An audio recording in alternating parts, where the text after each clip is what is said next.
You're listening to the Hazard Ground Podcast, with service members from across the military sharing their stories of combat and survival. And now, here's your host, Mark Zeno. Welcome into the Hazard Ground Podcast. As always, we appreciate you joining us. This week's episode is another first for us. It is a very special episode, a little bit tough to listen to and a lot emotional, but it is a story that certainly needs to be told. Before we get to the episode, I want to remind you, check out our website, hazardground.com. It's up and running. More information about guests, pictures, bios, things of that nature. Get on iTunes, leave us a rating, leave us a review, let us know what you think. Doesn't have to be a long rating, but we certainly appreciate the feedback. Don't forget to check us out on all the social media sites, Instagram, Facebook, Twitter. We're everywhere. Hazard Ground Podcast. Look us up, follow us, and let us know what you think of the show. We certainly love to hear from you. This week's episode is brought to you by our new sponsor, Patagonia Clothing and Outdoor Gear. You've probably seen the ubiquitous Mountain Landscape Patagonia logo on a jacket or a pair of shorts or the occasional mesh hat or knit beanie.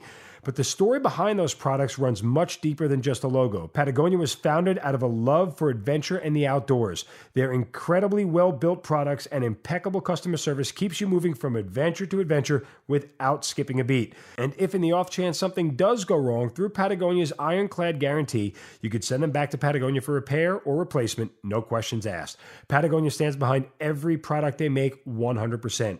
So whether you're into fishing, hiking, climbing, surfing, or just need a good rain jacket, backpack, or travel gear, find the sustainable and ironclad solution at Patagonia. Trust me on this one, you will not be disappointed.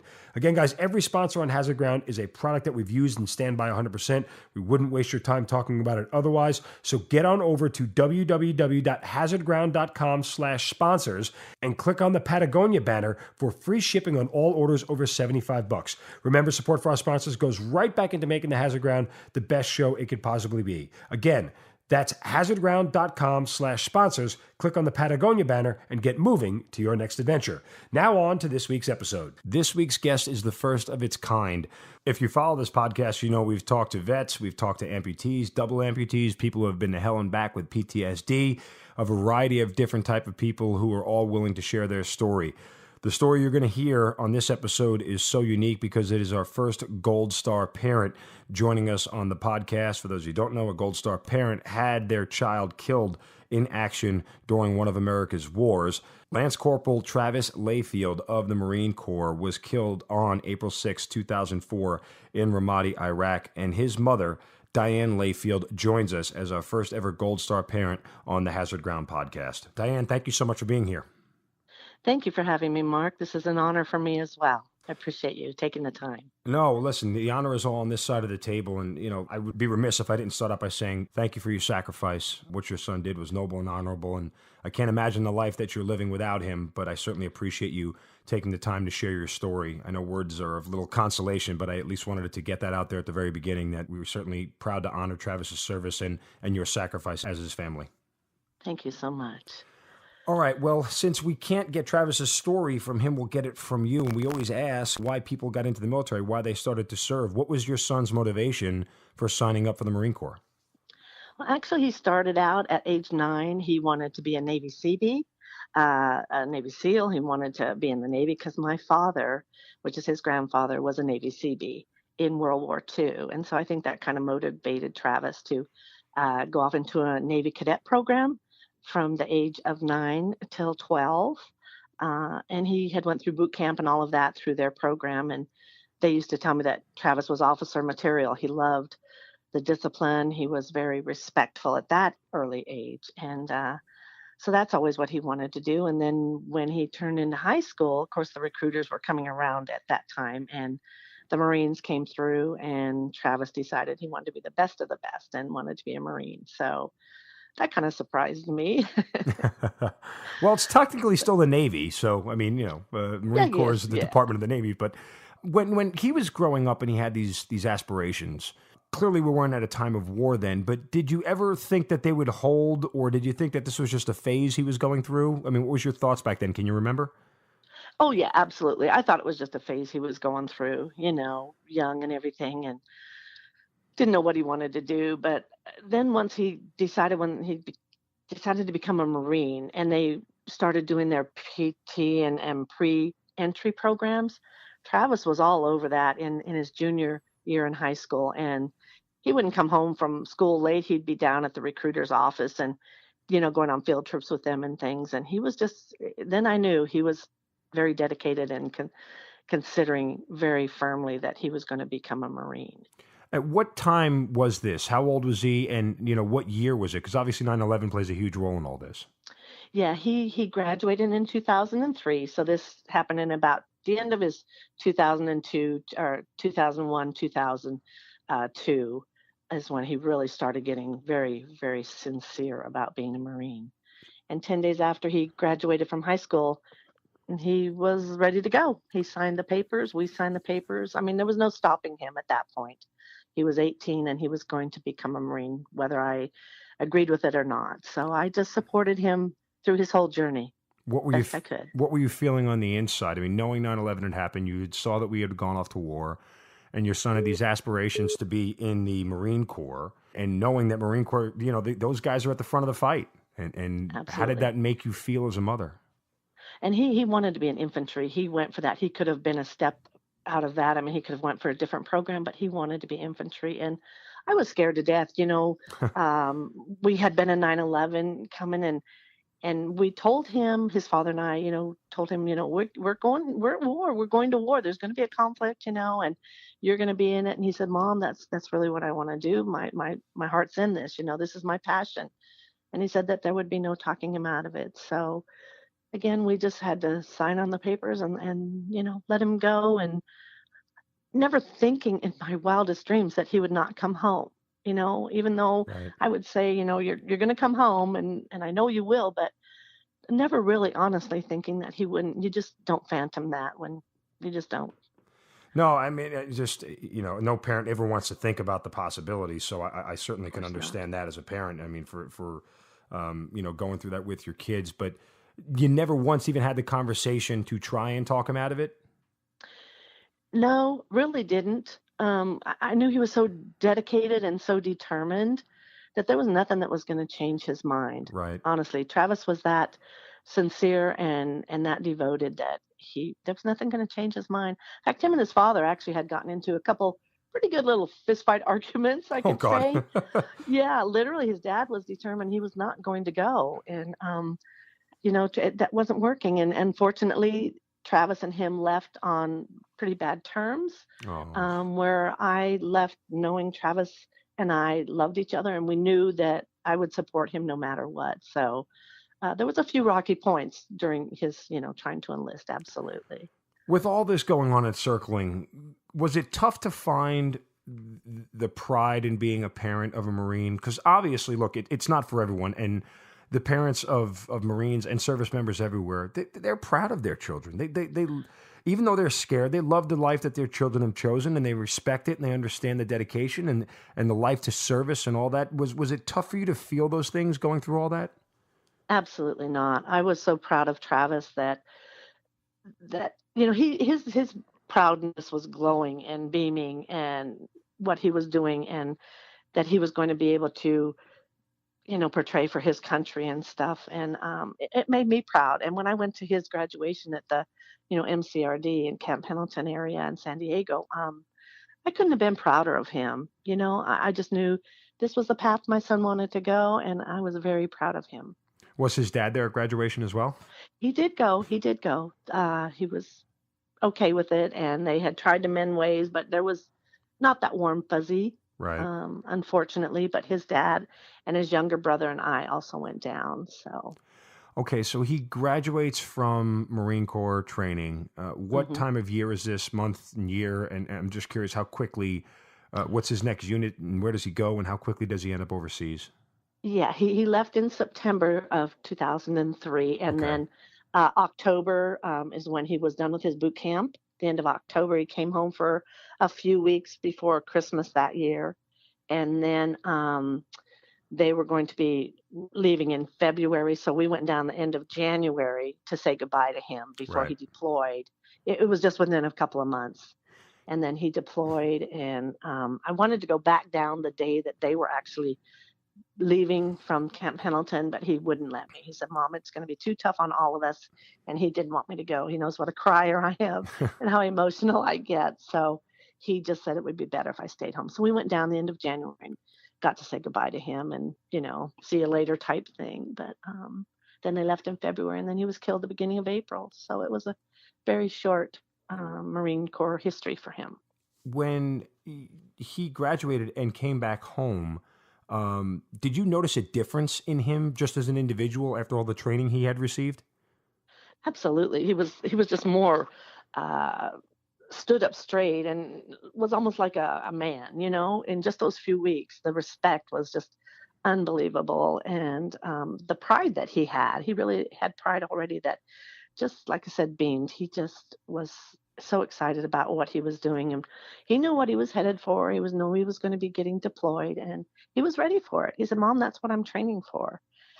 And so when the last time when we did go down to see him and I, we shared a room, and then my ex-husband and my younger son shared a room in a hotel because I only had a couple days with him. That was in the end of January. And so we were in the bedroom, and he was trying to tell me, Mom, I need to talk to you, because he said, if anything happens to me, I'm going to take care of you, And I said, I don't want to hear that. I don't want to talk about it. And he goes, no, Mom, you're going to be my beneficiary. I said, I don't want to talk about it. So there was things, unfortunately, I wasn't strong enough to hear him tell me, because maybe things, could have been a little different on my end, of different things that I had made happen after he had passed. I didn't know some things that maybe he wanted done.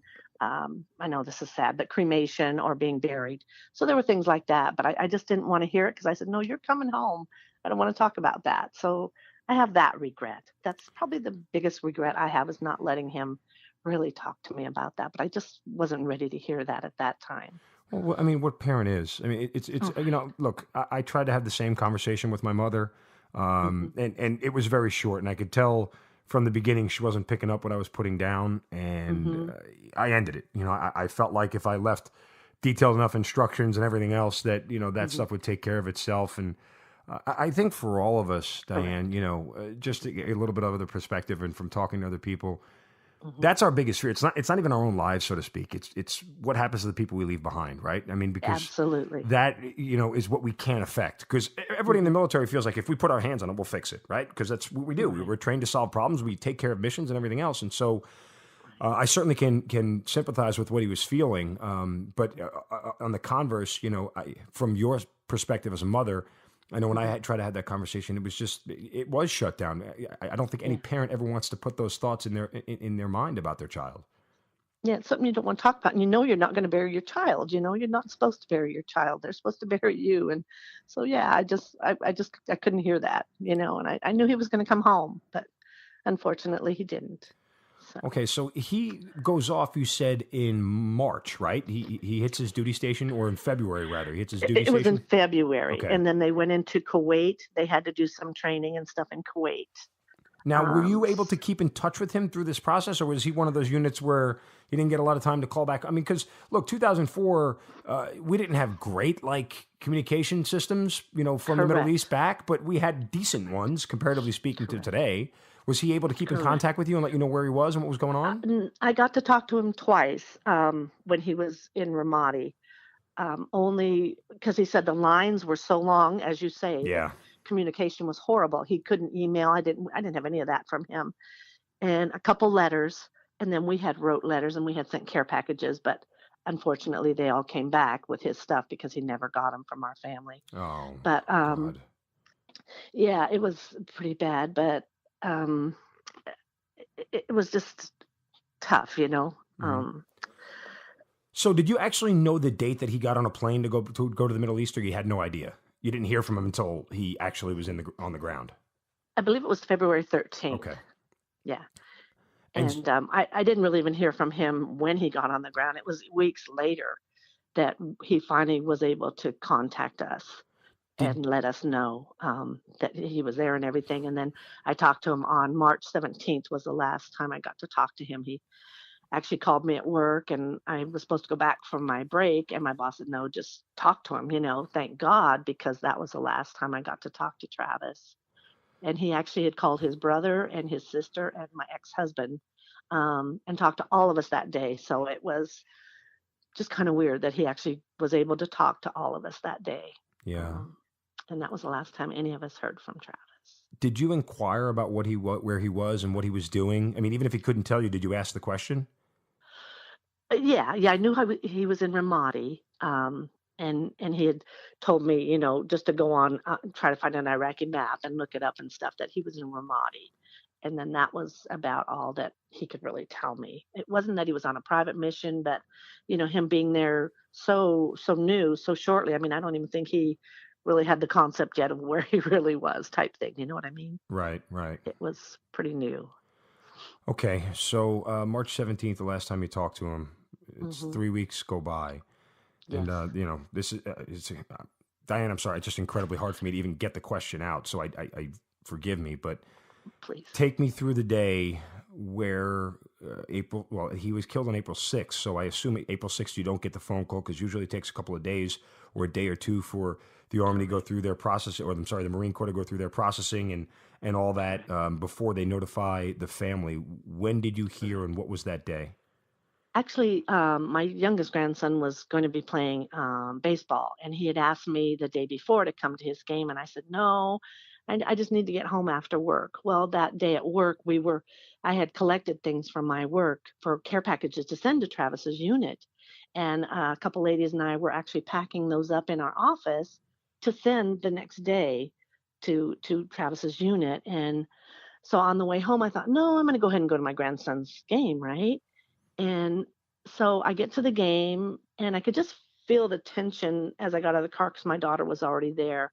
And she's going, Mom, don't get on the TV when you get home. Don't get on the phone. She says, 11 Marines have been killed today in Iraq. And I said, I knew then. I just knew, literally. I couldn't sit still on the bench. I was literally bouncing and I just was going crazy. I just said, oh my God, I know it's Travis. She goes, no, we don't know yet, Mom. So anyway, so she asked me to go to dinner with their family after the game, and I said, "No, I need to get home and get by the phone." I just really had some weird feelings. I think only a mother could have. And so I get home and I live at the end of a carport. And as I pull into the carport area, I see my manager standing by the office, and she's never out there in the evening. It was like about 7:30 at night, and she's never out there. So I was kind of wondering, and she was talking to somebody. So I went to park my car in the carport, and as I got out, I see three Marines coming around the end of the carport, and I just started screaming. Literally, I just fell to my knees and started screaming. And two of my neighbors had come out at that time. They were going to go somewhere, and they kind of grabbed me and held on to me. And I started screaming, "Not my Travis," because I know a phone call, they're wounded. But when they come to face you, it's the worst of the worst. So that was a tough day for me. I'll Yeah. never forget it. It's imprinted in my mind forever. Dianne, I'm so sorry. Like I don't mean to get emotional. I just, No, I it's can, okay. I don't know what to say. It's just, can you remember anything else? I mean, what did they tell you? What did they say to you? Were you able to even gather yourself to understand anything at that point? I was screaming so much that the first thing they said, let's get her upstairs. I do remember that. And of course, right behind the Marines was my landlord. She was following them down because I guess later I found out she had kept them in her house waiting for me because they couldn't put anything on the news till they notified all the families. And I was Travis's next of kin beneficiary. So until I was notified, they couldn't put it on the news. So, and of course, all the other families, but they had all been notified. And so when I saw her coming too, they all took me upstairs. And then that's when he set me down and she goes, "Do you want me to call your daughter?" And I said, "Yes, please." And of course, I could hear my daughter on the other end saying, "Is he dead or is he wounded?" And she said, that he had been killed. So right away, my youngest son and my daughter, they just came from Santa Clara. I was in Fremont, which is probably about a 40-minute run for both of them. And they were there in minutes. Um, and it was then it was all over the news. It was just crazy. And for quite a couple months, Travis was pretty much on the news all the time. The Toby Keith song, American Soldier, had come out and they were Yeah. always dedicating it to Travis. And he was one of the first, especially in the Bay Area, So that was pretty huge. I mean, there had only been two other ones a little further down south that were killed in this area. So Trav was pretty much one of the main ones in this area. So it was all pretty new since the Vietnam War. Right. We hadn't had all of this for many years, and then all of a sudden, all hell breaks loose type thing. So yeah.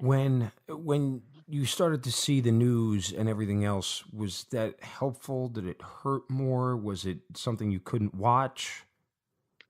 I couldn't watch it much. Yeah, I just tried to stay away from the news. I was so involved in trying to get his funeral services ready. And of course, the Marines were out, those few days. And I had a CEO officer that, would come out and make sure we were doing fine. But my apartment was so full of people, and um, people were coming from out of state. So my landlord had an empty apartment. So she put a lot of my people that were coming out of state into the apartment. So that was really amazing for her to do that for us. But it was just so chaotic, I guess I could say. And I remember my daughter calling my doctor right away and saying, we had lost her brother, my son, and that I needed to get on some kind of medicine to, make sure I'm okay. So I remember my doctor prescribing just a mild prescription sedative to kind of keep the edge off of me. So I remember things, but I was still in a numb state, I guess you could say. I just couldn't accept it. No, It I was mean, hard at first. Diane, I don't think you accept it today. I mean, it is what it Correct. is, but Correct. it's never, anything that you, as a parent, you're willing to accept. Were you Mm. curious as to the events and how it happened, or you didn't know, it didn't matter to you? How were you feeling Um, about that scenario? like I say, it was so chaotic. And they, I think, probably told me, but I didn't have all the details at that time. And I don't think that they really had all the details um, at the beginning. And so it took them about 8 days to get Travis home. And then they told me they were even going to take longer. And I had already had, like I say, family here, his funeral service set up and ready to go. So the Marines kind of said, you need to demand that he be home. And so I did, and they did have him home on the 13th. So, and then we buried him on April 16th. So, but it When, was chaotic. Yeah. yeah. Well, let me stay here for one more second. Did you eventually find out the events and what happened, or no? I did. Yes, I know all the details. And in fact, I found out one last really detail that was pretty important to me, and that was at their 10-year reunion that we had a few years ago. Um, and that was the first time all of his unit and stuff had been together. Because over that 7-month deployment, we lost 48 Marines out of Yeah. their battalion. So it was pretty heavy hit. But like say 11 on their day, including Travis. But um, after 10 years at this reunion, we had a barbecue the day before the actual reunion and the big ceremony and stuff. And some of the guys finally were telling me, and they were finally opening up with each other and about the whole incident. So things were coming out that some of them had not wanted to talk about in 10 years, but they were actually drawing in the sand for me and my family to show us exactly what had happened in the ambush that day. And I guess when Travis was killed, some of the insurgents had drug him into a garbage pile. And so, thank God that somebody saw, because he was a radio operator, and somebody saw an antenna. And they went over to investigate after everything had, calmed down, and they were gathering all their wounded Marines and killed Marines. And they saw this radio, antenna, and they dug through the garbage, and it was Travis. So I'm honestly grateful for that. I know it's weird to say so many blessings, but had they not found him, he would still be, unaccountable, and Yeah. I would never know what had happened to him or if he was a prisoner. At least I know now he's home, and we could bury him with respect and the honor that he deserved, and not in some garbage trash that's in Iraq somewhere, Yeah, well, So the torture you would have felt over that time with it's been the horrendous. smallest sliver of hope that he would still be alive would have eaten you alive. I mean, it would have eaten anybody alive. I mean, that's just That's absolutely true. yeah. Yes, So I yes, mean, I get chills even thinking about it, and yeah. when you Because I didn't talk know that about for 10 years. Yeah, it was imagine, that was a total shock to even know that he may never have been found, or like say we may have thought he was still alive today, unfortunately, but and a lot of them, were killed by the IED that hit the unit's trucks, and stuff. But Travis actually was running across the street to get to cover with some of the other Marines, and that's when he was shot and killed. But um, it's just it's just horrendous knowing that his staff sergeant, who still to this day lives in guilt because Travis took 6 bullets where he was right shoulder to shoulder with him. He had told me, and never got hit. But I said, no, it's in God's hands, and we have to just accept whatever God prepares for us, I guess. So I thank God I have faith, and I'm trying to keep that strong still to this day. So it takes a week to get the body home. What Yes, was that experience like? Because it's almost like ripping the Band-Aid off again, no? absolutely. Yeah, that was tough. And then especially when they told me they were going to postpone it, I was just devastated because I wanted him home. And um, so yeah, it just kept kind of opening the wound and waiting for him, like you said, was even torture. And I didn't know how he was going to come home. I didn't know if I was going to be able to see him because again, I said like some of them were really, blown up and unfortunately not to be viewable. But I was blessed that Travis was intact enough where we could have a viewing and I could actually say goodbye to him, and see him and know that it's him and it really happened. Because you're still in denial. I think up until that till that very last second, I think you're just still in denial. And I didn't even get his belongings back for probably about 2 months after he was killed. So that took quite a while to get from Iraq to get all his stuff. When you had the viewing and everything, kind of, I mean, Mhm. obviously, did you throw yourself on the casket? Did you hug? I don't know what you do. Like, how do you? What's that moment?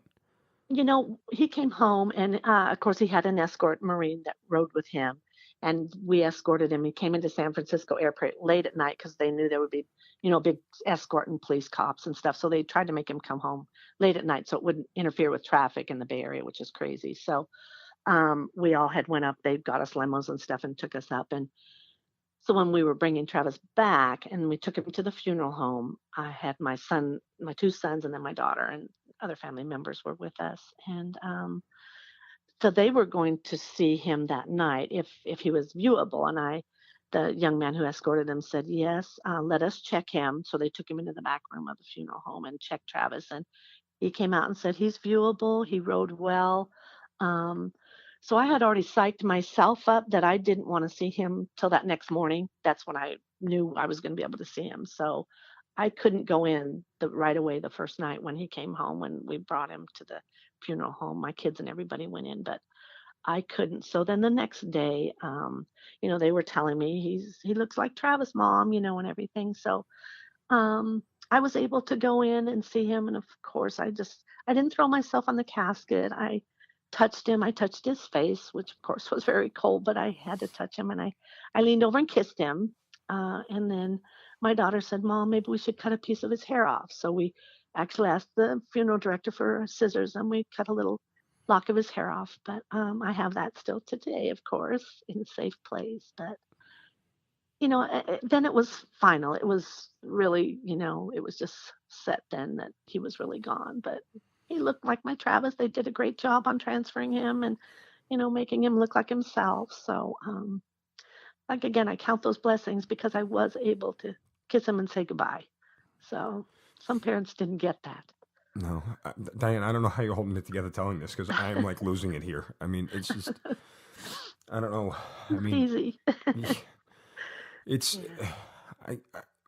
God, I can't even. It's emotions, yeah, Yeah. that you really can't put into words because it's so gut wrenching, and yet there's such beauty about some of it. His funeral service was so beautiful, and my daughter knows that I love photography and pictures, so she actually hired a professional photographer to take pictures because she knew I wouldn't be able to take pictures. And those are memories that even though it's sad that he's in his casket, but the funeral service and all the people, those are memories, that are part of Travis's life, the end of his life, and there's some beautiful photos and very touching things. So I'm thankful that I do have those. And I'm thankful for so many blessings that through this journey I've had, and it's been incredible. The people I've met, I tell Travis every day he brings somebody into my life or something that it's just incredible. The people I've met, the people I've been to see, and it's been incredible. But it's all because of Travis. He's still shining. He's still shining through. Yeah, it's beautiful. So what's the aftermath, Dianne? I mean, obviously the days and weeks after must have been a blur, both emotionally, physically, and you're kind of just navigating through each day, figuring out how to get out of bed. But kind of when you look back on it, what are those weeks and months after? What stands out about them? You know, um, I just stayed really busy with our military. I was in a Operation Mom group and Blue Star Moms course at that time, and I just kept going to meetings. I kept trying to stay involved and stay busy. I kind of took off of work for quite a while because I couldn't concentrate on work. I knew I needed to do something different to keep my mind occupied. And being a part of what Travis loved and believed in, the military, is what I did. And unfortunately, back then we were kind of losing quite a few very rapidly. And I was going to a lot of funerals. I don't know how I ever held up. People said, we don't know how you do it, but I probably went to maybe 20, 22 funerals in Oh our God. Bay Area. And just to pay respect. And it was Army and all the branches, of course. And I wanted to be there for other Gold Star families because like I say, was one of the first. And it was so raw for everybody that I don't know. I told God when he took Travis, I said, you're putting me on a mission. I have no idea. I said, just guide me. And that's where I went because I'm not a speaker. I'm not in front of public much. And that's what I became. I became a speaker, kind of an advocate for Gold Star families, and ended up doing golf tournaments to raise money for the California license plates, so that, our California Gold Star families could have license plates that recognized our sacrifice. And I just stayed busy that way. I really stayed involved and kept myself trying to be busy. But there's even today I see movies or listen to a song and it'll come on about things that Travis loved or something, and it's still an open wound, and it always will be. Sure. Absolutely. Was any of it cathartic? Was there any therapy for you in doing that? I didn't go to therapy for about the first year. I thought, I don't need it. I'm doing fine. I can get through this. And then I thought, it's free. Maybe I could talk to somebody because my family, they were all starting to kind of move on, and Mom, it's time to kind of go forward. And I wasn't ready yet. It was my son and I wasn't ready yet. So I finally went to counseling, and it was probably the best 6 months I did for myself. I loved it. It was so helpful. I mean, there was things that even brought up prior to that about things that I didn't even realize were buried in my own body, type things. So the therapy was wonderful. The counseling was great. So it was probably the best thing I did. And after 6 months, I told her, I said, I'm good. I'm on my way now, and you might need this lot for somebody else. So, but it was really good. I'm glad I took that step. It was a very important piece of my life to do after losing Travis. Yeah.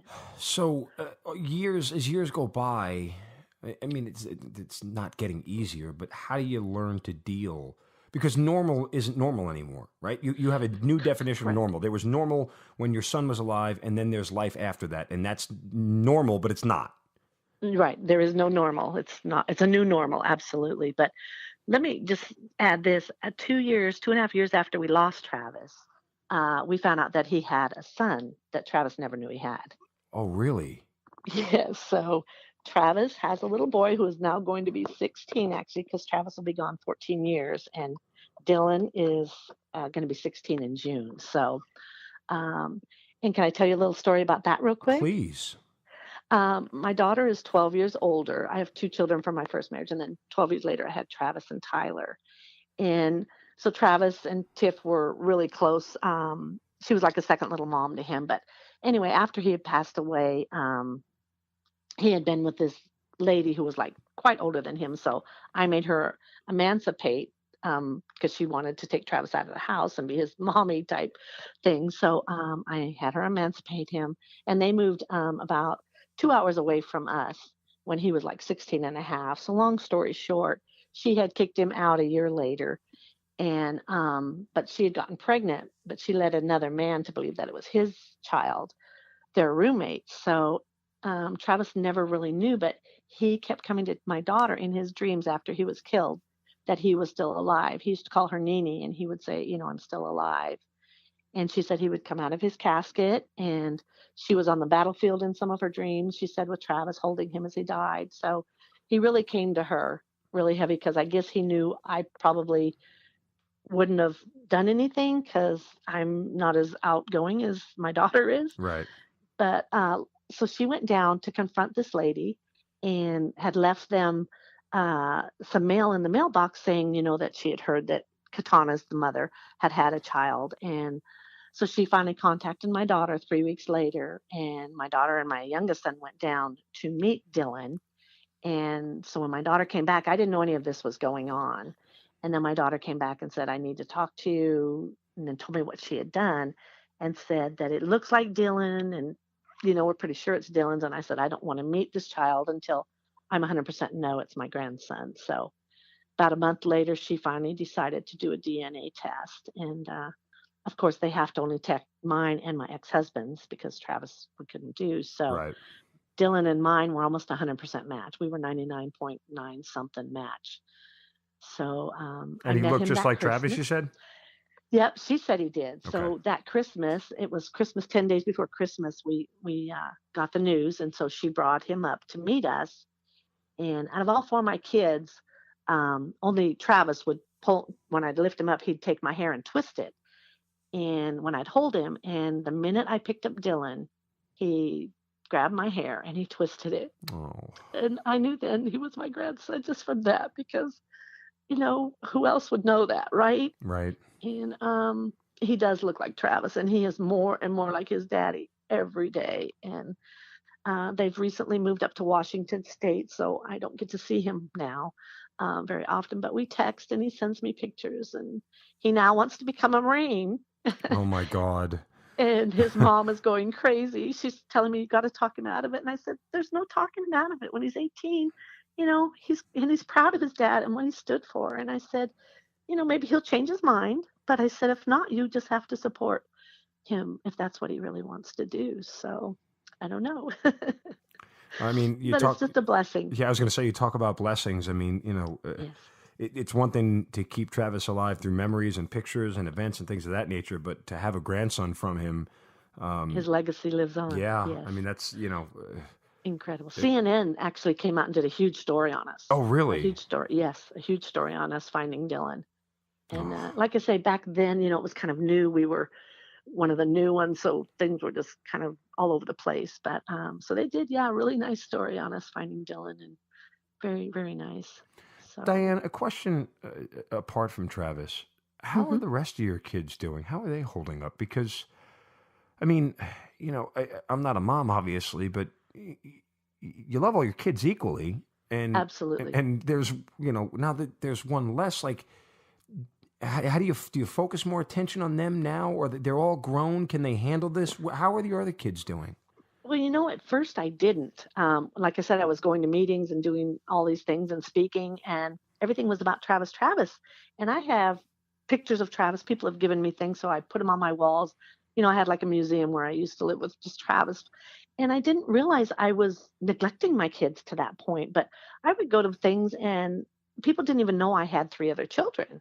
They only thought I had Travis, and I didn't realize that till we had went to a Christmas dinner at a Blue Star Mall meeting, and my daughter went with me, and I was introducing her to people, my daughter, and people were going, "Oh my God, we didn't even know you had other kids." So it was like, oh my God, a light just went on, because I had neglected talking about my 3 other children, and I felt so bad. So I made a public announcement at one of the speaking engagements that I was at later on. And there were quite a few thousands of people there. And I had actually had my kids come up on stage and introduce them and said, oh my God, I have other children. And it just was strange that everything was about Travis. But, I just, like I say, it was a new normal. And Travis was in the limelight and the Marines, and it just changed my whole life. And over the past 2 years, I have finally realized that my children are alive, and we do a lot of things as much as we can together. I actually live with my daughter now and her family. So my youngest son's a Fremont police officer who still keeps me on the edge of my chair every day because there's such a hatred for police officers these days, and it's dangerous. But Yeah. you know, but I love my children, and they know that. And Travis is still all around us, and I do a lot of things still, but not near that I used to do. So my family is very important to me, absolutely. But Travis will always be etched in our minds and our hearts forever, for sure.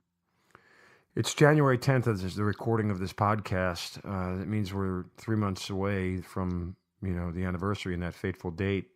Take me through what you do on April 6th and what that's like reliving every year. Usually we go to the cemetery. People always are, emailing me or calling me ahead of time. Are you going to be meeting at Travis's? Are you doing anything for Travis? We also do Christmas with Travis, and I have the same thing. My daughter keeps saying, "Mom, after 10 years, you should." I said, "Tiff, how do you stop? I mean, his Yeah. birthday is as important to me, and his anniversary of his, death is as important to me." I said, he's my Yes. son, and nobody can tell you or walk in your shoes until they have to walk in your shoes, and praying nobody ever has to. But, No.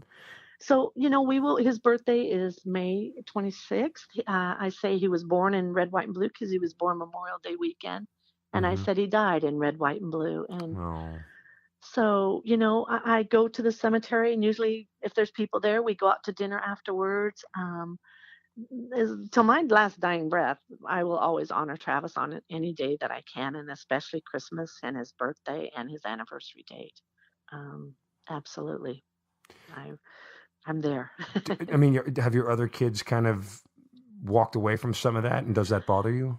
They've moved on. My daughter, especially, because she went to things with me for about the first year.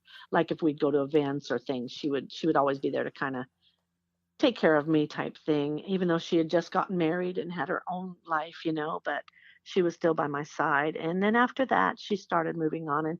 And both of my younger kids, my oldest son lives in Arkansas, so he's not in the vibe of it all type thing, even though he, knows Travis loved him. But it's my two younger kids, and they both say, "Mom, just because we don't talk about him or we don't cry about him every day doesn't mean we don't love him and miss him just as much as you." So it's different from a mom and it's different from a Yes. sibling. Yeah. So there's no comparison. My daughter has two boys. I hope and pray nothing ever happens to them, but I hope she never ever has to walk in my shoes. But it's a hard road to go, and you don't know how you're going to handle it until it happens, unfortunately.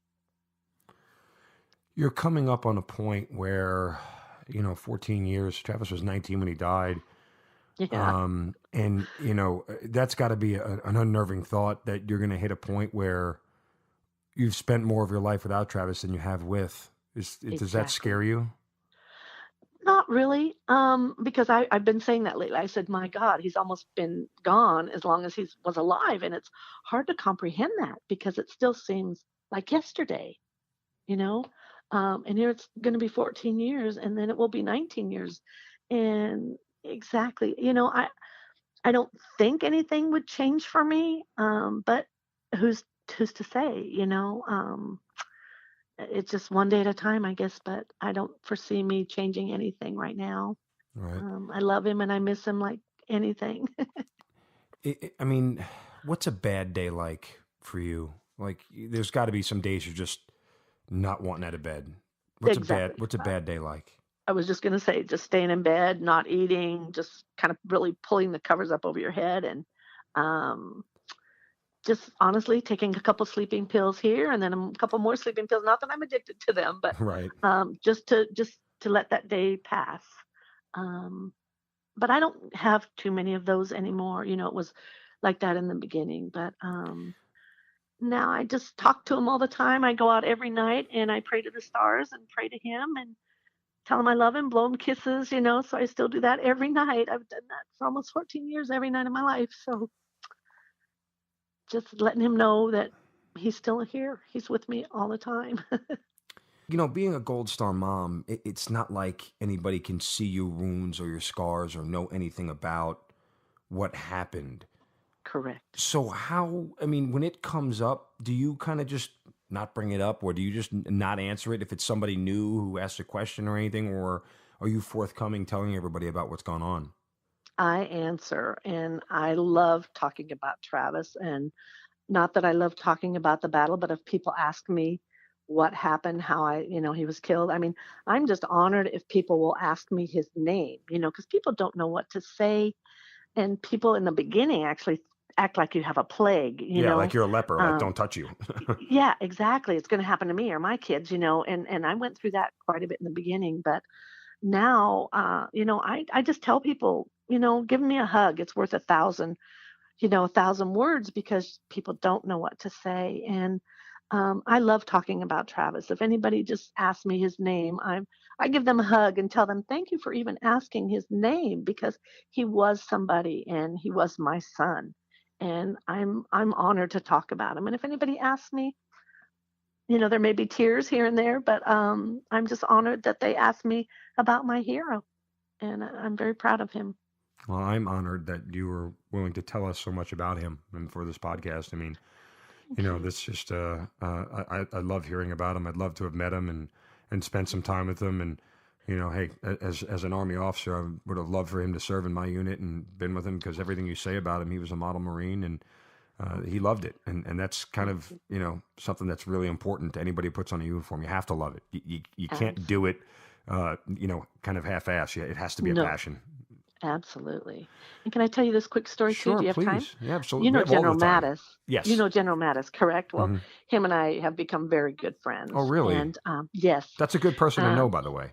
absolutely. I've told him for years that he needs to run for president, and he's getting closer. He's getting closer. He's in Good. the White House now, so I'm honored.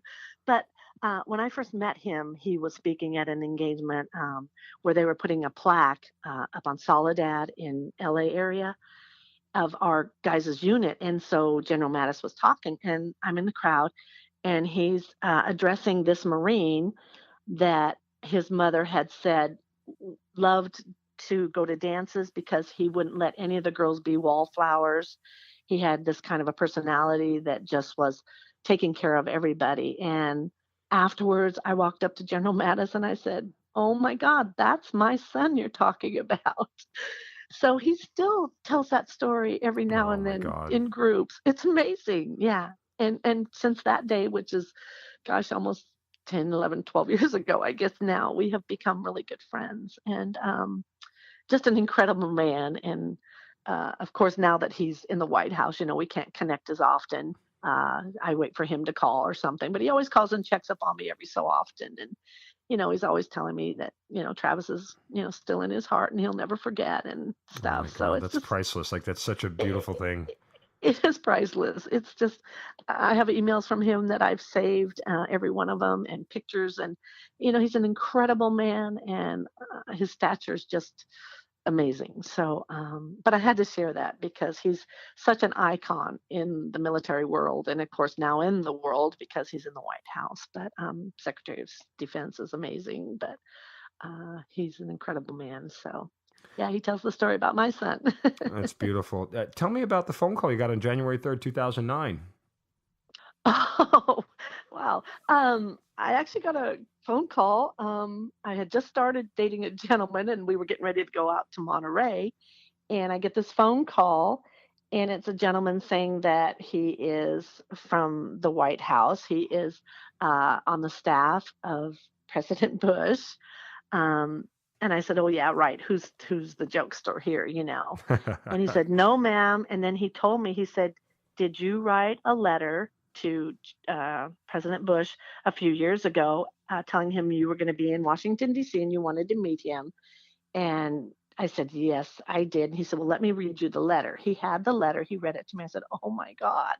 So he was inviting me a special invitation to the White House to meet President Bush before he left office. So there was no political gain for President Bush to invite any of the Gold Star families at that point. But he invited, there was probably about, maybe 90 to 100 Gold Star families at that time that he invited.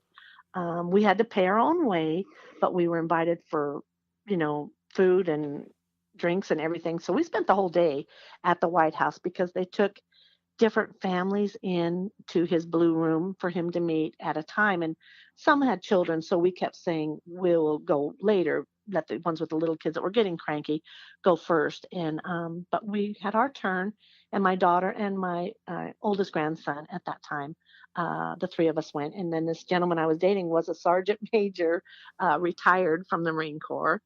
And so I asked him if he would escort me because I didn't want to go alone. So he actually drove me all the way from California to Washington, D.C. Oh my gosh. to go meet President Bush. And it was the most incredible thing. I know there's political things, and I won't get into those, but he was my commander in chief for my son. And, he did with all the 9/11 stuff what he thought was right. And when he first addressed all of us, he had us all in a group when we first got there and addressed all the families and said he took all the responsibility, and he said he thought he did what was right at the time. And, but he didn't have to do all that. I mean, he didn't have to take that all firing on. And, but he did. And it was an amazing, amazing honor to meet him. So, yeah, that was pretty exciting that he actually remembered my letter and that I actually wrote him. You just think all that stuff goes in the trash bin, Right. right? Sure. Yeah. You know, Nobody's going to read that. He didn't get it, he didn't hear it or anything, but he really did. And so that gave him really some stature with me as well, that he really did care. It's amazing, Diane, and all your pain and suffering and all your loss. These little things keep coming up that are reminders of Travis, or it's like he's just like this angel out there constantly, tapping you on the shoulder saying, "Hey, I'm still here." Like Yeah. all these little, even everything from, the finding the body and, you being able to see him and, just the letter and then all the stories that you've told. It's incredible. I mean, are you in awe sometimes of the fact that these things keep happening? Oh, absolutely. And people told me I should write a book because I'm only touching on the iceberg, honestly, of things, because it is amazing, this journey I have been on. And yeah, people tell me I should write a book because it's been incredible. It's just something I could never have imagined in a million years in my life. Even after losing Travis, I never thought any of this would be happening. But like I say, the people I've met, the things I've done have just been amazing. I just, yeah, it's been crazy. Let me present you with a hypothetical situation. I'm a father, and we meet, on the street for the first time, and we strike up a conversation. I tell you, my son is thinking about joining the military. What would your response to me be? I would, do just what I've told Katana. I would say, just love them and support them and treasure every minute you have with them. But I always would say Travis could have been killed in a car wreck. He could have been a high school kid that got killed in a drunk driving accident or something. So none of us know from day to day, but just know if your son wants to go into the military, you're going to be so proud, and it's an honorable way to live his life. And praying nothing would ever happen to them, but I would say encourage them. They get a lot of respect, a lot of growing up. I mean, there's so many things that they are taught that can help them through life. So I would say absolutely support them and give them all the love that you can. Absolutely. Diane, before we wrap this up, I guess I just kind of want to give you a minute to talk to Travis and tell us more about him, or just give us something that can leave us a little more of Travis, whatever you feel comfortable saying. Travis, like I said, just loved the wallflowers. Had such a gift. I mean, there was never a stranger he met. Travis was very outgoing. He loved sports. He had an arm on him that was amazing. Mm-hmm. And I could tell you this one story about him because it just, I think, tells everything about Travis. When he was home after he had got through boot camp and came home, we went to see Brooks and Dunn, which is both of our favorite country group. And we went to the concert, and my younger son was there as well. But they played Neon Moon, which is my very favorite song by Brooks and Dunn. And so Travis grabbed my hand and walked me to the top of the hill at the concert and started dancing with me. And I told him, Travis, go dance with one of these beautiful girls, you know. And he said, no, Mom, I want to dance with you because I don't know if it'll be our last dance. So that's the kind of person that Travis was. He just was caring and loving and just cared about everybody. And he had that gift and the beautifulest blue eyes you'd ever want to see. Make your heart melt. Yeah, well, it's melted 100%, 100 times over. I mean, you know, in the same respect, my heart is broken for you. Well, thank you so You know, much. I don't even want to try to say anything that's going to make you feel any better because it's futile, and obviously, you know, nothing will ever replace him in your life. But I just want to express gratitude again for your sacrifice to our country, for Travis's service and his sacrifice, and I certainly thank you for opening your heart and all your words of wisdom to our listeners on this podcast. And I would encourage you, just as somebody who still has a uniform on, to keep speaking and keep talking to both Gold Star families and families of military parents. I think your story is worth hearing. I think every parent needs to hear it. I think people in general need to hear it. It'll soften up what's become a pretty hard world these days, and it'll remind us all the great loss that you have, and sometimes to appreciate things a lot more. And I know I'm leaving, you know, this podcast just thinking of my family and my children and holding them a little bit closer, because a lot of this stuff can easily be taken away from us at any moment. And Absolutely. And tell them you love them as much as you can. It's never a word that can ever be outspoken. You just let them know how much you love them every second of every day. well, and in the words of your own, if I could physically give you a hug, I would, but I promise you I'm sending you one. And I'm wrapping my arms around you and Travis and praying for you both. And thank you for doing what you're doing. And thank you so much for being part of the Hazard Ground. Thank you. And thank you for your service. And thank you for honoring my son today on your show. And maybe one day our paths will meet, Mark. Dianne, I would love it. I would buy you dinner. I'd buy you lunch. I'd buy you a drink, whatever you need. Just to spend some more time with you and hear about Travis would certainly make my day. Thank you. You've been listening to the Hazard Ground Podcast, hosted by Mark Zeno and produced by Matt Pasquarella. If you have an interesting story to tell and you'd like to be on the show, send us an email at hazardgroundpodcast@gmail.com. And if you like the show, don't forget to subscribe, rate, and review on iTunes. Thanks for listening. We'll see you next time.